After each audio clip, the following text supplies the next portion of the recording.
everybody. I'm excited to introduce you to Paul Wallis. Some of you may have heard of him before. He has a pretty decent following actually on YouTube, and has his channel out there and is interviewing people and putting out incredible information. So I'm going to read his bio here, and I want to let you know that we do have an interview with Paul on not only my YouTube, but also Watch Us Talk TV YouTube, and on Paul's YouTube. The same videos on all three of them. So if you stumble onto any of those platforms, please do watch it, because what I want to do today, Omar, is I want Paul to definitely explain, a bit about himself, to introduce himself, but I want to go deep into some material. So if you really want to know more about his journey and his history, I'm going to recommend you guys go and check that one out. All right. So Paul Anthony Wallis is an internationally best-selling author whose books probe world mythologies and ancestral narratives for the insight into human origins, human potential, and our place in the cosmos. A popular speaker and researcher, his documentaries and collaborations are watched by millions. As a senior churchman, Paul served as a church doctor, a theological educator, and an archdeacon in the Anglican Church in Australia, with numerous titles published on Christian mysticism and spirituality. In his 2020 book, Escaping from Eden, was hailed by George Norrie as this generation's chariot of the gods, propelling Paul onto an international stage as the go-to guy in the field of paleocontact. Paul's latest book, The Scars of Eden, is endorsed by Erich von Däniken. And Omar, do you want to say a few things before we bring Paul on too? Yeah, for sure. Paul is he's a fantastic speaker, and he's got the Fifth Kind TV. So his mind is really connecting with our ancestry and our ancestral stories that have been shared throughout time, and he's just bringing those to light now, and we're talking about those, and especially in the scripture, right? As we understand, in doesn't matter which scripture you're looking at. It could be the Quran, it could be the Bible, the Popol Vuh. It doesn't really matter, because in all of it, there's some sort of extraterrestrial contact going on. And with Paul's, ministry background, I find it really encouraging that there are people like Paul within the institution, and that are willing to think outside of the cube, and really further their own personal study, and help further the study of those that look up to them around them and within their community. And I think this is a wonderful way to get the word out. So Paul is he's to me, he's top-notch guy. Paul, welcome, brother. G'day, Neil. G'day, Omar. It's great to be with you. What an awesome summit we're having. This is wonderful. Congratulations. Thank you. Yeah, I wanted to start with that because I've seen that you've been here. I didn't even know most of the time, I would say, because I've seen you in YouTube and over here. So let's start out with your summary of how you're feeling and the experiences, and the downloads that you might be getting during this event. I've been weaving in and out of the summit, and I've just been blown away every time I've woven in, because everything that we've been looking at over the last few days not only connects in the most amazing ways. I think you can get to this territory we're exploring from almost any start point, that you drill down far enough into the anomaly that's gripped you, and ultimately your whole worldview will be blown apart, and you will start reapproaching life, the way you live it, everything you thought you knew, with a totally fresh appetite. And so as I've woven in and out, not only am I saying, oh yes, I see how that connects, but I'm seeing why there's a real live appetite for everything we've been looking at right now. Yes. And I heard you yesterday, Neil, say that there was a point fairly recently where you really felt that you had lost hope for things moving forward in a positive way, lost hope for humanity. I think probably all of us participating in this summit could say we've reached that point once or twice recently. And yet, when we have these conversations, we remember that the rate at which people are reframing their lives, their understanding, their sense of life purpose, the rate at which that is happening, I've never seen anything like that in my life before. People use the language of waking up. Some people steer away from it because we don't want to get into an us and them way of thinking, or those in the know and those not in the know. It's not to imply that at all, but it is a phrase, waking up, that describes what it feels like when you go through this period of accelerated learning that probably every one of us participating right now has been experiencing in the last few years. And so it's excited me to be in the chat, to hear the contributions, and to realize, yes, there's a real acceleration going on right now. Paul, is there have there been any moments that when you've woven in to where you were listening to the speakers and thought back on your own journey as to writing Scars of Eden and Escaping from Eden, and said, hey, wait a minute, I've heard this, and then you just heard an expansion on that thought and went, aha? Off the top of my head, I can't respond to that. I will probably answer that in a few minutes' time as I make the connections. I love what you said about, like, we all came from different start points, and even though our journey becomes very unique, but a lot of people seem to come from all these start points and end up in this realm of consciousness, the spirituality, which is the theme for this event, really, a portal to ascension. We're a spiritual organization, but without the dogma and the organized religion part, right? So True. I came from quantum physics, and now I'm in this element. But so yeah, you go ahead and wrap on that for a little bit. Yes. Well, this comes back to Omar's question, actually. You say you come from quantum physics, but you're also a poet. Yeah. And I must say, as I've listened to the poetry and song, I have been very freshly reminded of the importance of creativity, and creativity in music, in storytelling, in art, in playfulness, because I think we get information that way. And it's something that I mentioned sort of in passing in Escaping from Eden. And it's something I've come to believe more and more powerfully, that this is a way that human beings have always got information from other dimensions, from other entities, often without knowing that's what they're doing. So we've just had an experience of Laurie doing her channeling. And I love what she said right at the start there. I think that's really important, that when we do conscious channeling, it's not that we're giving away our sovereignty, or that we necessarily believe every word that gets spoken henceforward. We retain our sovereignty and we think about what we're hearing. And I love the way that Laurie expressed that. But I think a lot of us do channeling without having any idea that's what we're doing. Yes. And so you can talk to somebody who is a chiropractor, let's say, who will invariably be drawn into a conversation with their patients and counseling with a small c their patients. And very often the patients will turn around and say, I don't know how you knew that, or what you said to me was exactly what I needed to hear today. And the chiropractor will not know that they've been channeling. They'll just know that they were in the zone where they trusted that this conversation was going to go somewhere wholesome and healthy, and then they get the response that tells them there was something else going on.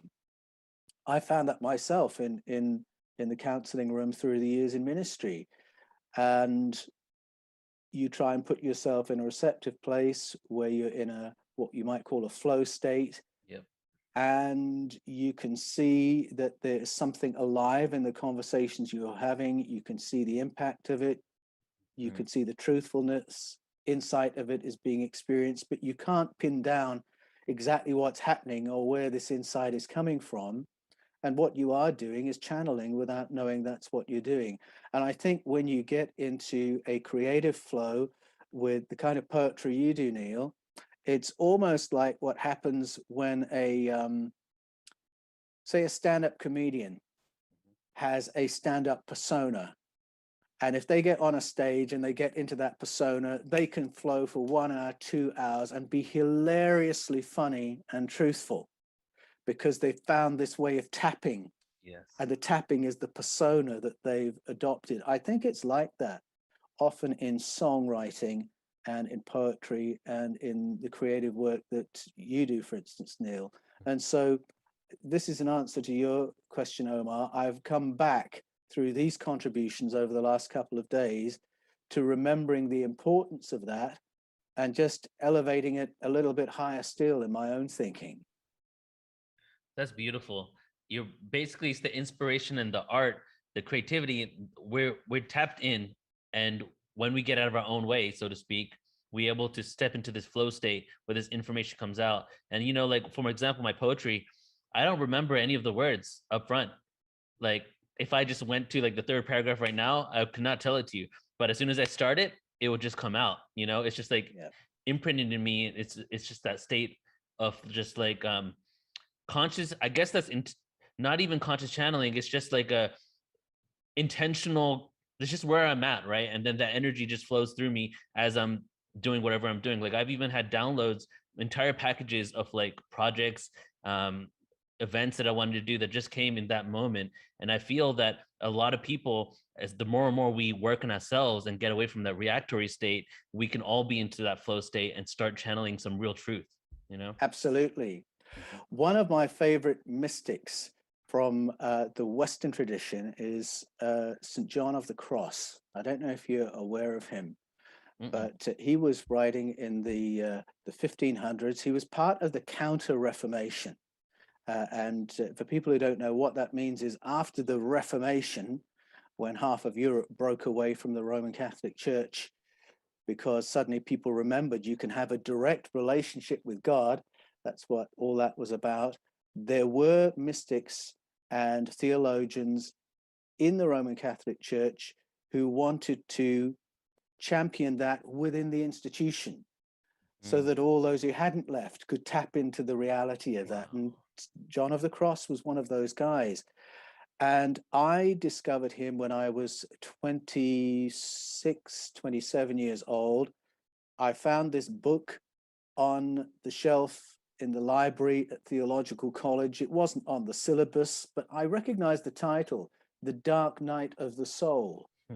And I thought, oh, if I know that title, it must be a classic. Let me give this a go. So I took it back to my room at about 6 in the evening, sat down, started reading it. And it was as if my jaw dropped for the full time I was reading this book, because this guy was minutely dissecting my life and speaking to me. And I couldn't understand how he was doing it from a book that was 500 years old nearly. And I read for what I thought was about an hour. And after an hour, being English, I needed a cup of tea. So I went into the kitchen to make a cup of tea, and I realized 6 hours had gone by. So I thought, oh, crumbs, it's gone midnight. I'll read another half hour, then I'll go to bed. Read for another half hour. 3 hours had gone by. That's because of the incredible insight, depth, precise understanding of the human heart and mind that John of the Cross had. How did he do it? And here's the punchline. This is why I'm saying all this.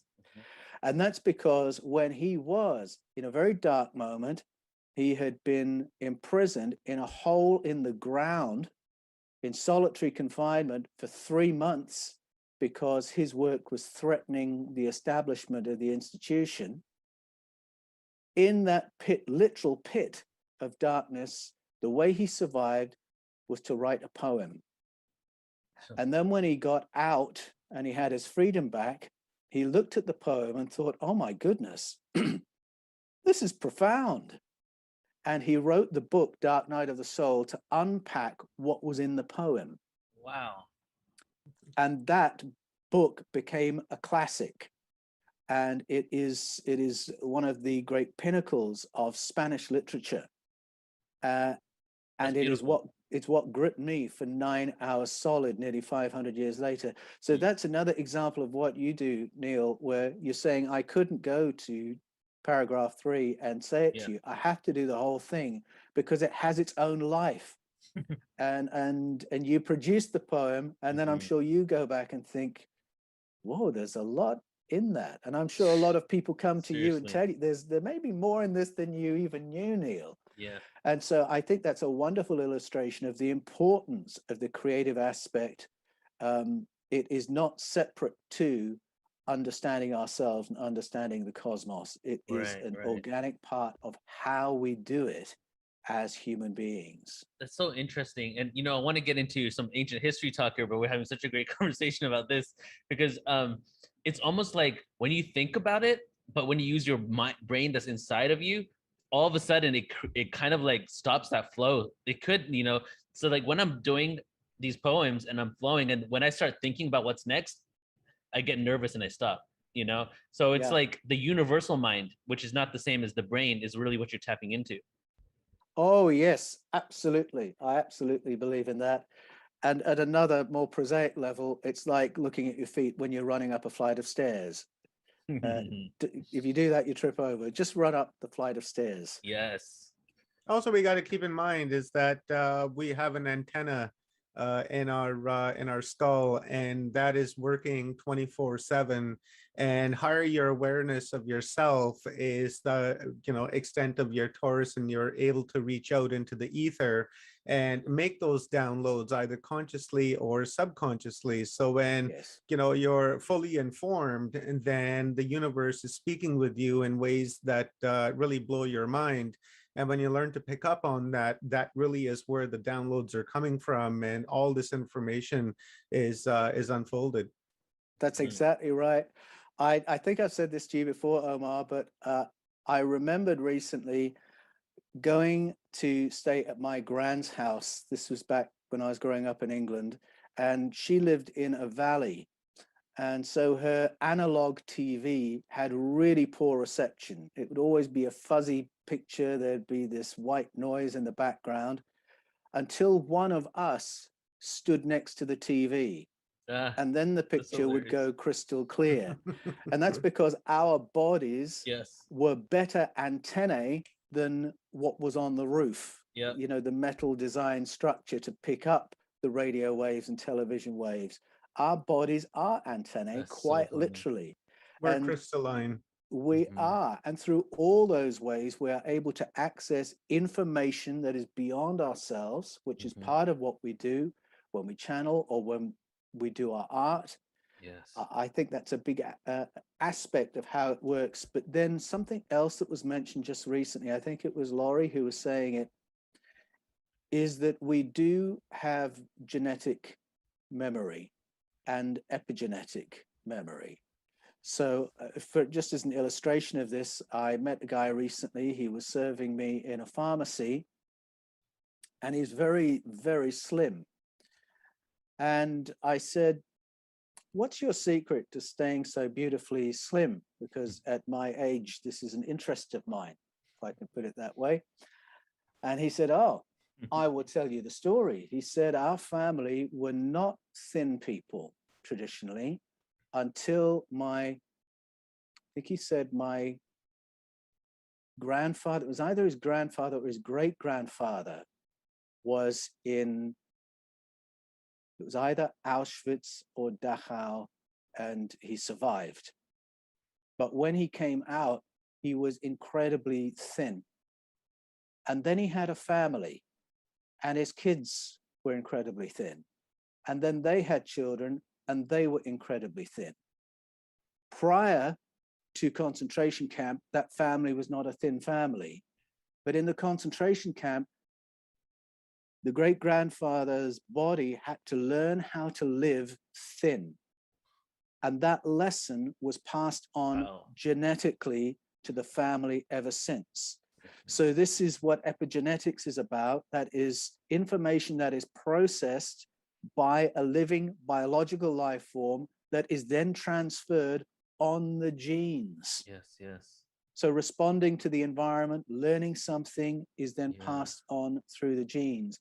And it gives us an idea of how very profound memory can be passed through our genes. And it gives us an insight as to how we might have glimpses and flashes of memory that precede Homo sapiens.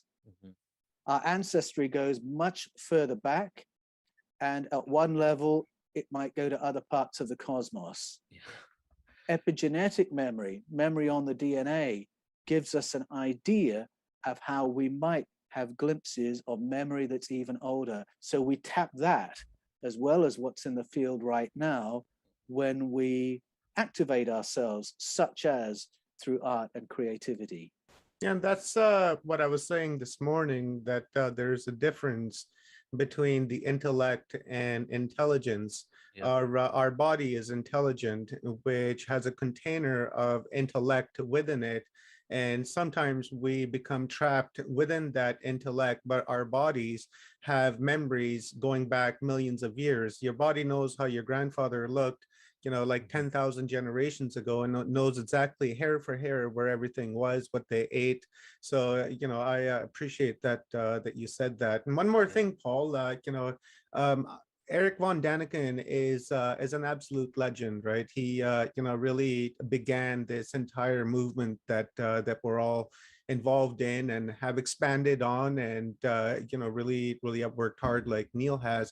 And I don't know anyone in the world that's been interviewed by Erich von Däniken, and you were recently interviewed by Erich von Däniken. What was that experience like? It was a wonderful experience. It's actually just gone up today on the Erich von Däniken podcast. Nice. You can find his podcast channel on YouTube and on Facebook. So I'm the interview they're doing today. It was a wonderful experience because Erich von Däniken has been in my head since I was 11 years old. That's when my mum and dad introduced me to his work. Chariots of the Gods had been in print for about 10 years by that point, but I think the movie was then on TV, and so it was freshly in everyone's conversation. Yeah. And I was really interested in what he had to say, because I felt he had put his finger on a gap in our ability to explain ourselves, and that what he was suggesting made a lot of sense to me. In a funny way, my reading Chariots of the Gods when I was 11 actually led me into the world of faith, to becoming a Christian. And that's what began my 33-year journey in Christian ministry. But what he had to say has been in my head from that time to this. So in a way, I feel very familiar with him, even if he's only met me recently. But to have the conversation, first of all, it's one of those magical moments in life, something you always hoped might happen, and then here's the connection. We actually are talking. There actually is a meeting of minds, and to have the affirmation that he gives me in that interview is like having the affirmation of a parent. Yeah. So it was just very sweet, awesome. Very lovely. I absolutely reveled in his attention and enthusiasm for what I'm up to. When I went on Coast to Coast, George Norrie said of Escaping from Eden, this could be this generation's Chariots of the Gods. And I thought, that's awesome. I loved that, I thought, because yes, I want to be a gateway guy for a new generation into this. That's a wonderful accolade. And then I realized that quote would make its way back to Erich von Däniken. And I wasn't sure how he might take that, because he's very much this generation's Erich von Däniken. Thank you very much. There's only one of him. And this morning I saw Erich von Däniken had quoted George Norrie on the video description. That's saying hilarious. This generation's Chariots of the Gods. So you can't get a better accolade than that from Uncle Eric, can you? So amazing. No, that is cool. So, all right, I wanted to quickly go back to epigenetics and tie this into ancient history here, because you were talking about, the whole family being slimmer after being in the concentration camps.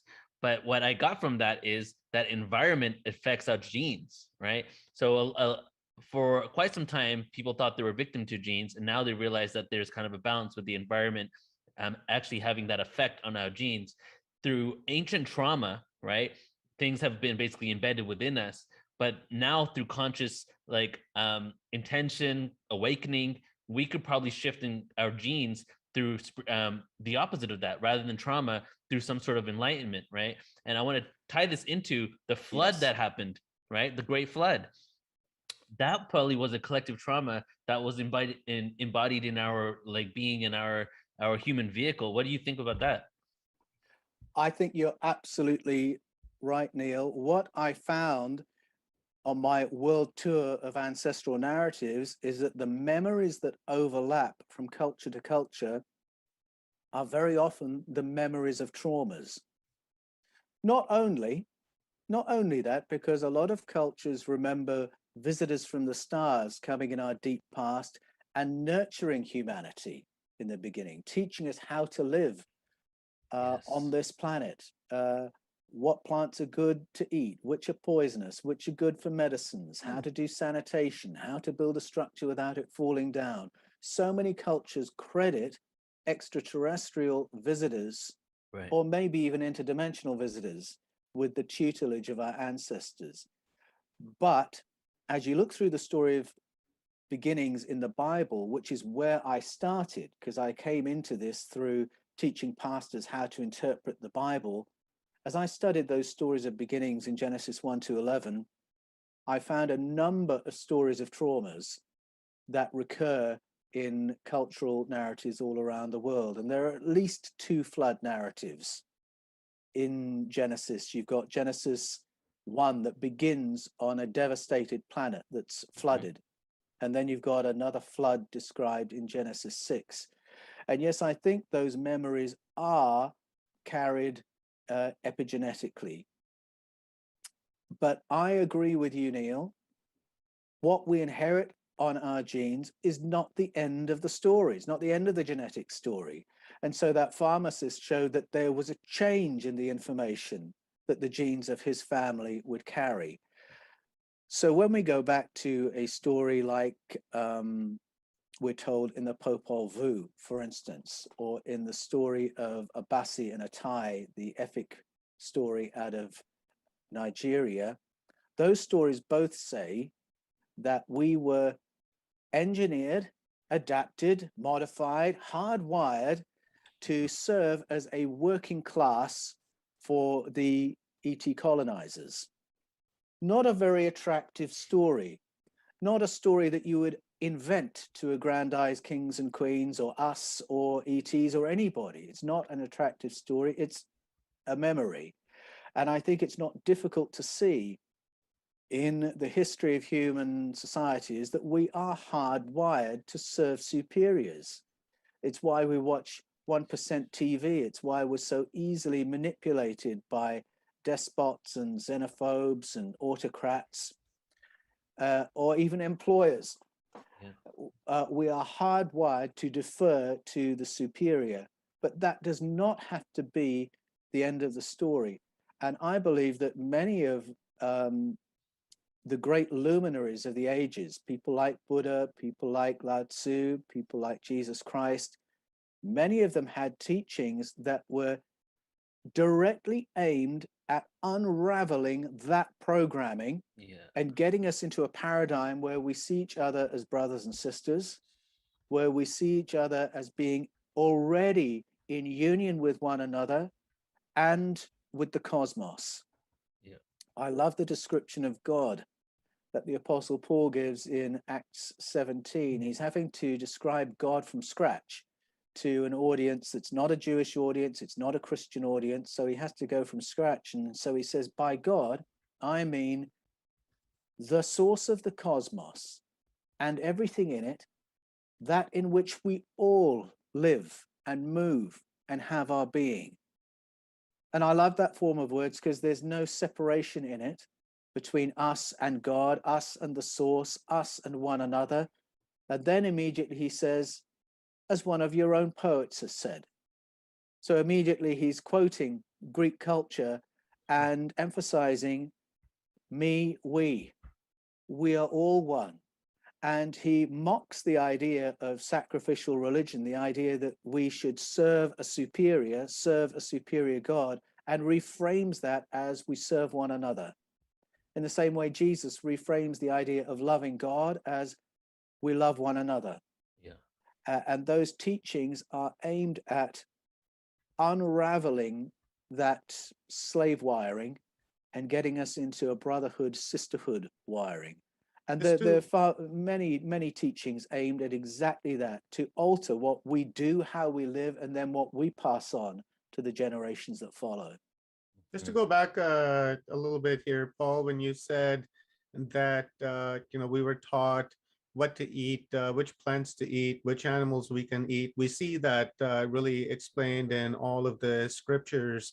Does that go to suggest that we, in fact, may be a seeded race from the cosmos onto the earth, and we're placed here, and then that's why, after some study or whatever the case may be, they're informing the inhabitants that, hey, this plant is good for you, you can eat this? Because if we had evolved on this planet, you go figure that we would know what to eat, which mushroom is good and which mushroom is bad, through trial and error, right? But if Yes. we have this type of language where we are being taught, what are your thoughts on that? Because I like to understand that a little bit more clearly. Absolutely. The view I've come to is very similar to the view that was put forward by Plato. And he had the idea that our ancestors in the deep past developed on planet Earth in the same way that all life on Earth developed. And that was happening because life in the cosmos is the norm rather than the exception. To put it in modern terms, that the genetic coding for conscious intelligent life has been disseminated throughout the cosmos, that whenever it lands on an hospitable planet, a planet with water, it will generate life forms similar to the ones with which we're familiar on planet Earth. So Plato had his language for that. So here we are developing nicely on planet Earth, and then we get some visitors who Plato calls the children of God, who adapt us for higher consciousness and higher intelligence. Now, as I read the Hebrew scriptures and then other ancestral narratives, the picture complicates, and it seems that there were a number of visitations and a number of interventions and a number of upgrades.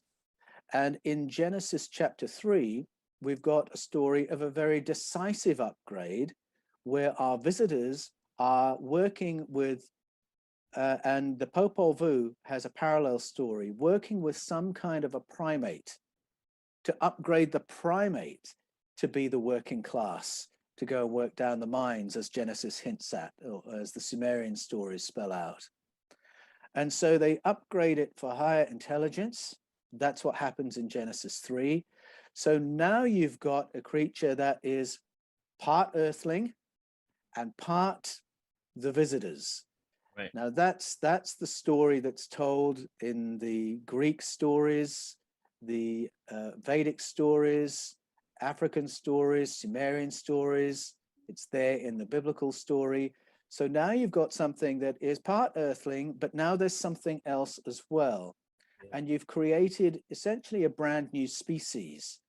So you are going to have to work with that to habituate it to planet Earth and to the conditions outside the safety of the enclosed zone, which is what the Garden of Eden really means. And you might have to come back a little later to see how they're going and do some fine tuning.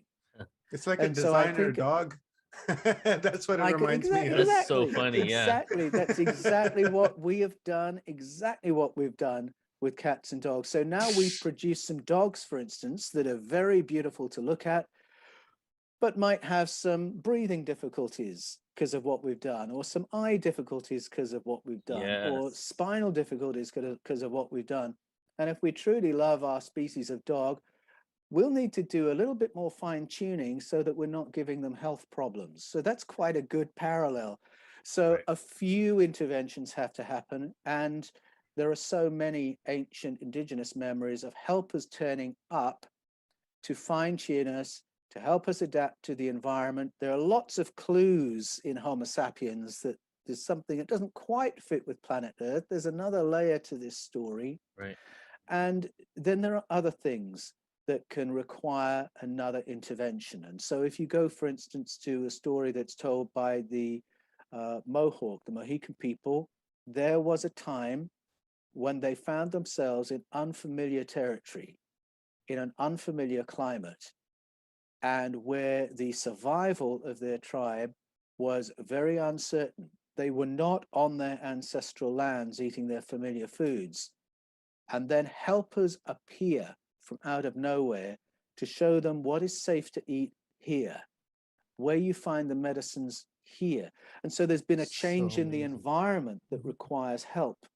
Right. I believe that many of our stories of beginnings, the ones we're familiar with, such as in Genesis 1, what we're actually reading is the story of recovery. When there's been a cataclysmic change in the environment, we have lost most of the land, most of it's been flooded, and we desperately need others to turn up and show us how to survive. If you go to Karakadag in southeast Turkey, you will find a site that was examined by a team from the University of Az in Norway and the Max Planck Institute in 1998, team led by Manfred Hoyne, and they identified what they believe is the first farm in the history of our civilization, the first instance of genetic modification of naturally occurring plants to turn them into cultivatable crops, the first instance of animal husbandry. And the dating of it is very interesting because the dating of it puts us right at the end of the Younger Dryas cold period, when there would have been massive flooding around the planet and when once again the survival of Homo sapiens was hanging in the balance. That's exactly the kind of moment when you need the input of helpers. And I believe that story is told in the story of Oannes and the Apkallu, stories told by the Babylonians. So there are all these different reasons why a number of interventions are needed to fine-tune us, adapt us, give us new skills, new information, show us new foods, so on and so forth. So it's a very layered and a very long story. Right, right. I want to get back to the whole concept of authority for a moment here, and tie this into a question that Celeste is asking in the chat. So we're familiar. Well, I know you are familiar with the cycles of time, right? The Golden Age, the Bronze Age, especially when it comes to the Greek text, which lays it out and even talks about the type of man that existed in each age. But then we go to the ancient Indian text where they give the dates, right? And they also give themes to the ages. And this age is the age of authority. That's one of the themes, where we consider everything as a hierarchy. And that's why I constantly say, when we say higher dimensions, that's just a product of the times of the age that we're in. We're saying higher dimension, but that's just a construct of this authority kind of thing. We can only be better if we're higher, So I feel like what you were saying earlier about all of these avatars that came down to the planet with this information, but then when they left, when they were here, they were saying, do not worship me, please do not worship me. And even though I would say the Buddhist text is probably one of the major texts that has it over and over and over again, don't worship me. A lot of other texts that's kind of been taken away from it. But then when you read like the kingdom of heaven was within, you have all these little golden nuggets there. So what's your take on the fact that these avatars came down, they gave this information, they said, do not follow me, but then people still held them in higher regard and started worshiping them, which kind of goes away from the original purpose of their existence in the first place, right? Yes, it does. I think you've said that beautifully, Neil. Absolutely. My start point into this journey was from Christianity. And in that, you've got Jesus saying, you know what people are like, he says. The peoples, you know what they're like, how they have leaders and leaders of leaders and those in authority and those at the top with absolute authority and the plebs at the bottom. It must not be so among you, he said. And yet, how many generations later, we've got the people, the priests, the bishops, archbishops, prelates, primates, patriarchs, popes, emperor, God at the top. And we've constructed this pyramid with us all scratching around at the bottom. How do you get there from Jesus saying that? Well, it is because of this hard wiring that we're fighting against. So he said what he said, did what he did to get us to see, you are all peers, he said. You have no superiors. You're all brothers and sisters. And we struggle to take it on board. But I think in this age of authority, it is the thing we have to learn. Yeah. our society is organized that way. We're all feeling it at the moment, for goodness sake. And we're having to learn in a fresh way, what does it mean to disengage from that? Yeah. And for me to live in a world where we are all brothers and sisters, including the despot who's trying to boss us all around. It comes back to what we were saying also about the channeling. And you're right to point out, Neil, that sometimes when we talk about higher dimensions, we click into this slave mentality again of superior dimensions and a sense of dependency. I was speaking the other day to a guy who I was so privileged to be sitting at his feet, because he is someone who has done traditional initiation as a member of one of the Native American peoples. And he's a guardian of their knowledge. And he told me something about the initiation experience. And one of the things that flows from the initiation is the ability to engage with other entities, to engage with the spirits of ancestors, and to engage with interdimensional beings. But the way he described it prompted me to ask a question. I said, it sounds like you're not engaging with these other beings as a subject, or as a viewer only, or a hearer only, that you're engaging with some kind of authority, some kind of sovereignty. And he said, yes, absolutely. And it was interesting for me to hear that, because I find that in primitive Christianity as well. If you go to 1 John 4, the writer of that talks about being in contact with other entities who he calls spirits. He doesn't say what they are or where they're from or define them. He just calls them spirits. And he says, don't believe every spirit that has gone into the world. Test the spirits, weigh it up for yourself. And what's so curious about that, first of all, is that's a little piece of primitive Christianity that got neatly forgotten. The idea that you could be directly in communication with other powerful entities in the cosmos didn't fit into that neat feudal order that the church evolved into. The other interesting thing is that the writer doesn't say what these entities are. What are they? Are they the spirits of ancestors? Are they interdimensional beings? Are they flesh and blood beings like us who communicate telepathically? Are they your higher self? Are they aspects of the cosmos itself? What he doesn't say, not important apparently. What's important is that you keep your sovereignty, you do your due diligence, work out what you think. And so there's that whole framework of inferior deferring to the superior gone. It's not in there at all. You're the sovereign being. You're getting information from all these sources. Yes. Think about it, reflect on it. Right. And so I find that quite an empowering little piece of teaching that's there. And it's, again, another one of those little time bombs just waiting to blow open this concept of we are here to serve those better than ourselves. It just needs to click. We just need to get it, We just need to get it. Yeah, that's right. The information's there. Just to piggyback a little bit on this, going back to Celeste's question, I thought it was pretty cool. Would our flight or fight, our reptilian brain, have anything to do with serving authority? And let's say if we were able to get rid of that aspect of our brain, that reptilian brain, would that need to worship something or to succumb to authority, would that disappear as well, I wonder? Celeste as well, I guess, is wondering the same thing. Celeste, what a wonderful question. We could run a whole conference on that question. That's so true. Yes is the short answer.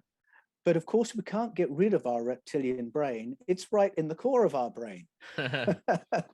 And somebody pulled me up the other day for calling it the most primitive part of our brain, because they said, look, any reptilian beings listening in on this are going to be very offended by you saying that. So I'll say instead, the oldest part of the brain too. It's the oldest part of the brain. Yeah, that's right. It's the part of the brain we share with everything. A lot of life forms on this planet and on others beside. And you don't want to get rid of that because it keeps you safe. especially if you're living in the jungle. You need that flight, fright, or fight response. And from time to time, you need it in other environments too. But what we need is our higher faculties to play their full role. And I think the answer to your question is yes, in the sense that fear is the button that gets pressed to get us deferring to authorities. So, I mean, I live in Australia. I mean, I hardly need to say more in 2021 to unpack that. Fear is the button being pressed to get us to comply with what the authorities want us to do. Now, all governments want their people to comply. Of course they do. They want the people to be easy to govern. And so right now, fear is the button that's being pressed. Yeah. It happens in other ways too, though, because I think very often if you talk to people about breakthrough moments in their life, when they've been able to change their life and do something exciting and new, it's because they've been able to overcome the fear. Yeah. Like, They for haven't instance, gotten rid of their reptile brain. They haven't gotten rid of the fear. They've just been able to do something else. So that applies to getting out of an abusive relationship. You might not do it because where are you going to go? Can you look after yourself? You might be frightened to leave an abusive boss because will you get another job if you leave this one without a job to go to? And very often that's the fear, or the fear of poverty, that keeps us from making really interesting and exciting choices with our lives. But every or so something often, as simple as a spider. You know, people are afraid of spiders, and to overcome that spider, you have to put that spider in your hand and overcome that fear. So I think that's what you're referring to. Omar, yeah, I do agree. I have not yet put a spider in my hand in the way you described, but I had to overcome my fear of spiders to move to Australia, because I grew up in the UK, where every couple of weeks you'll be treated to a documentary telling you just how many venomous and deadly creatures live in Australia. Hilarious. And at some point I had to say, well, I'm moving there anyway. So, I mean, to do anything exciting and creative, you have to not get rid of the fear, but just act on some other stuff. Yeah. Act on some imagination, some aspiration, some vision, and some higher faculties. And that's a big part of the struggle of life, not just for human beings. I think it's a very profound thing, because as soon as we become material beings, we have to struggle with the fear of non-existence. That's true if we're human, if we're animal, if we're a plant. And so I actually think it's a very profound, fundamental part of the learning that we are here to do in this material life. How do you live and thrive when you might actually stop existing? How do we do that? That's really the struggle we're all struggling with. And it manifests in all sorts of different ways. It can be the fear of death itself, the fear of illness, the fear of injury, the fear of being forgotten, the fear of losing a job, the fear of poverty. They are all versions of the same thing, the fear of non-existence. Wow. So what we're kind of getting at here is almost like it's not really bad in the we can't really label things as good or bad. It's kind of like these things have been hijacked, like the reptilian brain has been hijacked in order to give us fears that are nonsensical fears, or fears that have been created by, let's say, an elite or some external entity that is attempting to keep us under control. However, having a healthy reptilian brain in the forest, where you need to avoid certain things, choose what to eat, you know, having that kind of fear still utilizes the same part of the brain, but that's actually just what we need to really live on this planet. Yeah, I'm really glad you said Yes. that, Neil, the hijacking. And that's exactly what's happened. Like Paul was just saying a few minutes ago, he lives in Australia, and we all know what's happening in Australia and around the world. And, you know, that reptilian aspect of the brain definitely has been hijacked, and they're just keep pressing that same old button, you know, just over and over and over again to keep us in this perpetual state, so that we continue to create this density around us. Neil, you wanted to touch a little bit on the ancient history. I was thinking that you know, maybe Paul can give us a download maybe a quick download on the nature of Jesus Christ and how he was, was seen in the Himalayas and in Tibet and in China and India and such. I think that would be a pretty quick, pretty good download for people to understand, because as we know the story of Jesus, I won't go any further with that. Yeah, that'd be great, Paul. All right, that's can you give me a start point on that question? Yes. So do you have any information or about the lost years of Jesus? Did he go to India, and what actually occurred from there? Was there some Sure. sort of Yes. truths or scriptures that he brought back to the Western world? That's a great question. Let me first of all say that I think one of the reasons people find Jesus inspiring way beyond the ambit of organized Christianity is because you are looking at a person who is living fearless, or to a very high degree, fearless of the authorities, fearless of death, so on and so forth, fearless of failure. And he's inspiring for that reason. Where did he get that wisdom from? Well, let me talk about a couple of narratives. And first of all, there is the very interesting birth narrative around Jesus, which is often told in Christianity as the story of Jesus's uniqueness. And so we have the story of the virgin birth. You read that text again, and you'll realize that Jesus was born because his mum got pregnant in an unusual way. And she got pregnant after a close encounter with an entity we understand as an angel. What's an angel? That word doesn't tell us anything about the genus or biology of the thing. It just says this is a person or a thing with a message or an assignment. So how do we get an insight on what this close encounter was that was followed by this very interesting pregnancy and very interesting child? Well, we realize that the birth narrative of Jesus is almost exactly the same as the birth narrative of John the Baptist. Here's another lady who's not pregnant. In fact, she's post-menopause. She's not going to have a child. And then she has a close encounter with an entity, which we call an angel, and she gets pregnant with John the Baptist, who Jesus described as the greatest human of all time. Rather more significant than we generally think.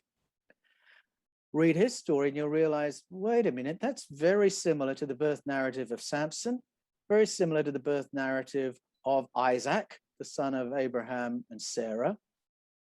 Go back to the first of those in the Bible, and what you're looking at is an encounter, close encounter with three Elohim, to use the Bible's word. Powerful now, ones. in three powerful ones, that's right. So in my books, The Scars of Eden and Escaping from Eden, I point out that Elohim is the Hebrew word for Anunnaki, the Hebrew word for the sky people of the Sumerian, Babylonian, Akkadian, and Assyrian stories. And they're not angels in the way we generally think. They are extraterrestrial people, an advanced species that came, adapted our ancestors, colonized the planet. And here we've got stories of adaptations by these sky people all through those generations. And it's not only in the Judeo-Christian tradition. If you look at the birth narrative of Lao Tzu, it's the same. His mother had a close encounter with an entity that was in space. The same can be said of Vipassi Buddha, the 22nd incarnation of Buddha before Siddhartha Gautama Buddha. Exactly the same story there. The Yellow Emperor, very significant figure in Chinese history, same birth narrative. So what we have here is the story of what we would call star children or indigo children.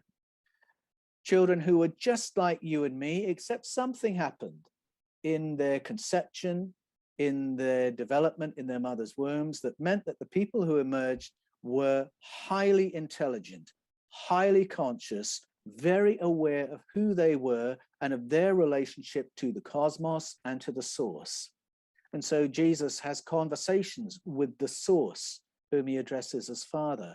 And his first ever message that he toured with, if you drill down into the translation questions and ask what's the root meaning of the words of this message, you get to this message.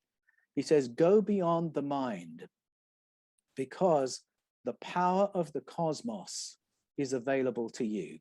Cosmic power is available to you. And then he goes around showing what that looks like as he heals people, does entity removals, transforms people's lives, lives fearless. There's another saying which we can find in the Gospel of Thomas, one of the Gnostic Gospels, which is the power of the cosmos, the realm of the cosmos, sorry, is within you. So if we go within, we will discover the universe. Oh, that's beautiful. If we study the universe, we will discover ourselves. Yes. And then there's a saying similar to that in the canonical Gospels, the realm of the cosmos is among you. What's the realm of the cosmos? It's everything in it. The people of the cosmos are among you. There are all these layers of information there. So in the Who was Jesus? Well, he was a star child. He was an indigo child. He was someone who was aware of his connection with source. And so when Christianity talks about Jesus's divinity, I think that is a particular language for that.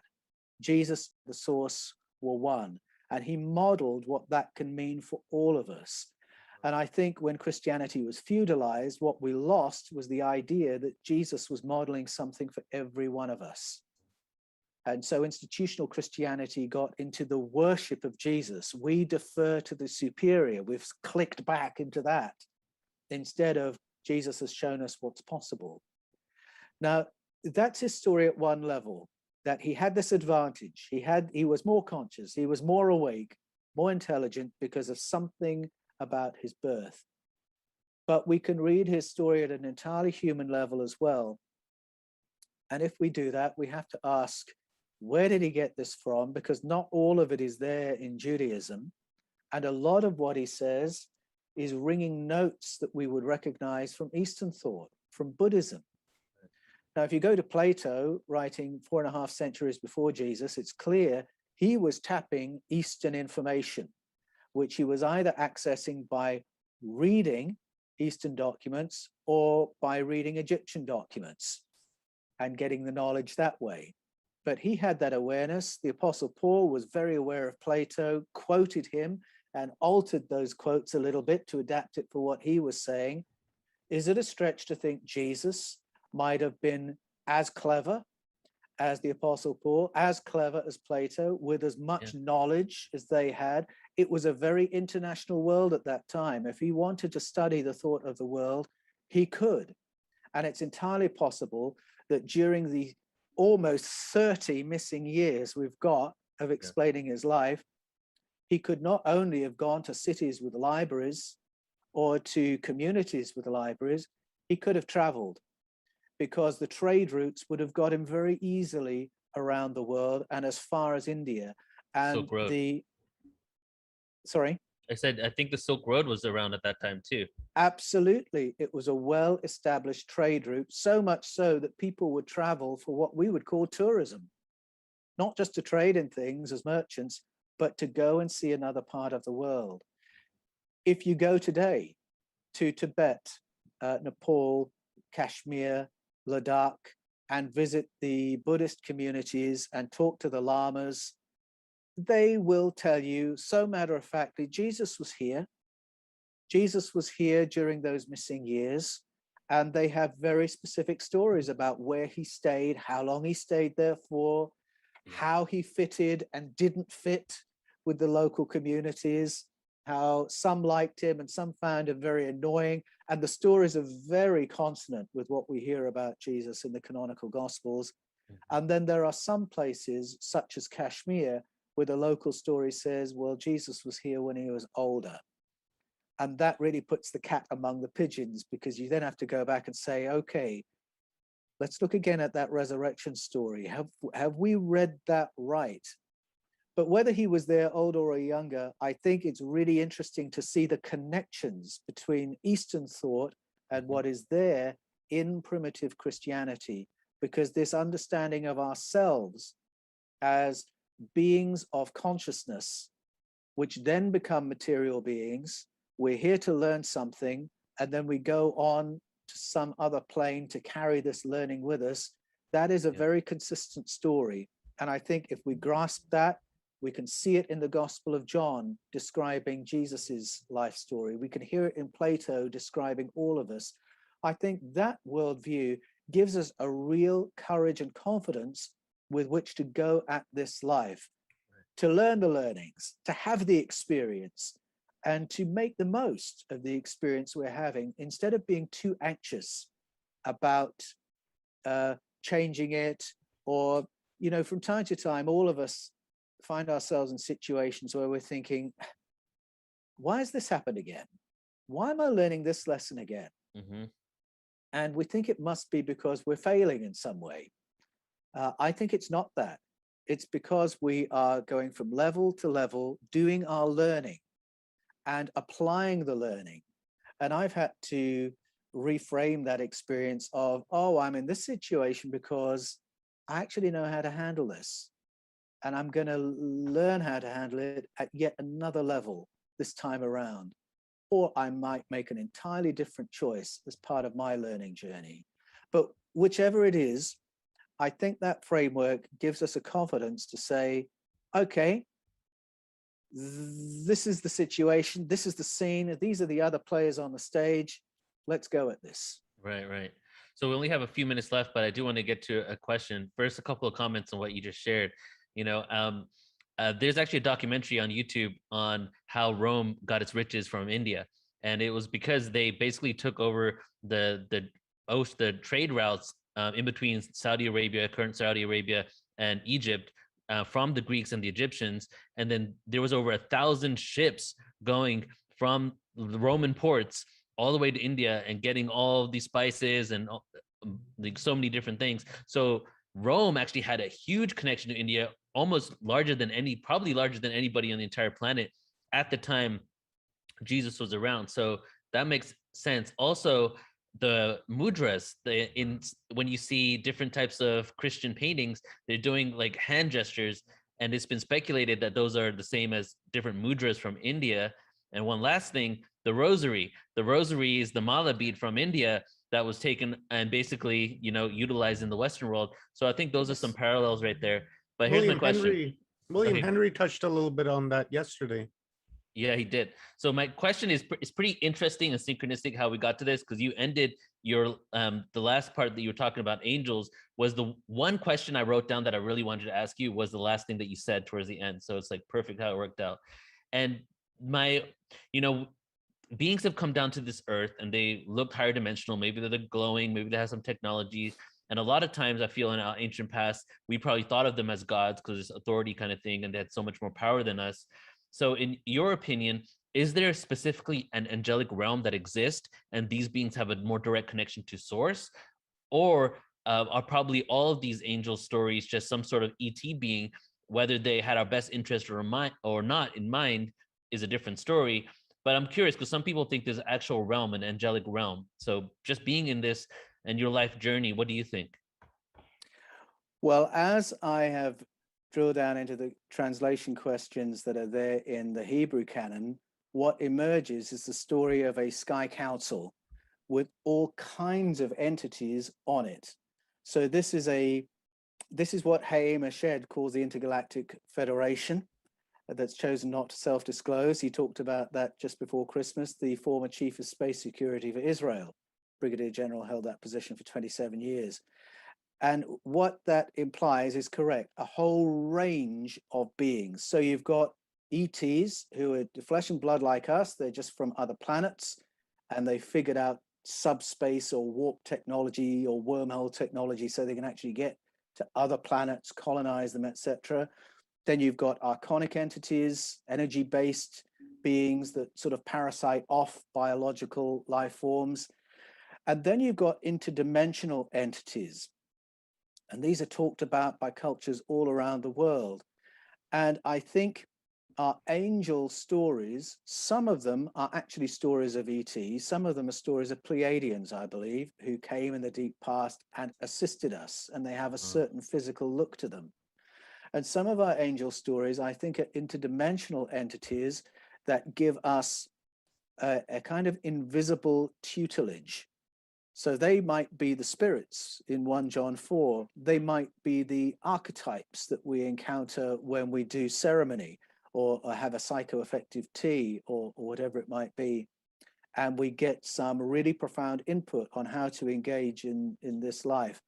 I think if you read Plato, you'll realize that he's getting information from all those sources.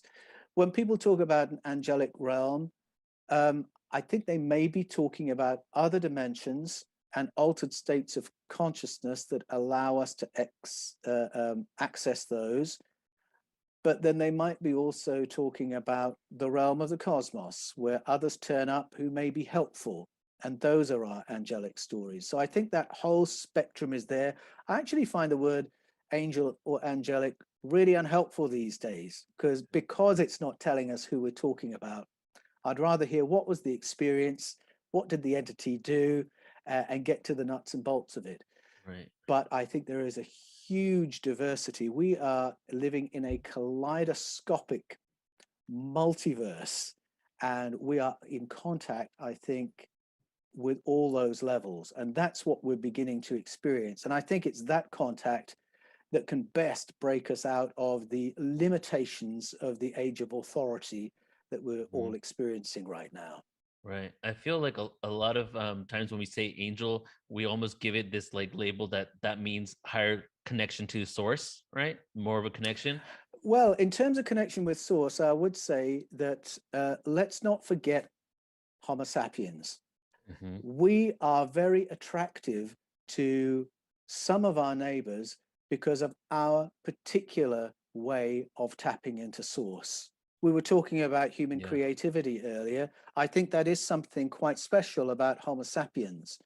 And the reason that some of our cosmic neighbors want to meet us, mingle among us, or even hybridize with us is because they want some of what we have. There's something special about the way we connect with source that we should be very excited about exploring for ourselves as part of the cosmic learning that's going on.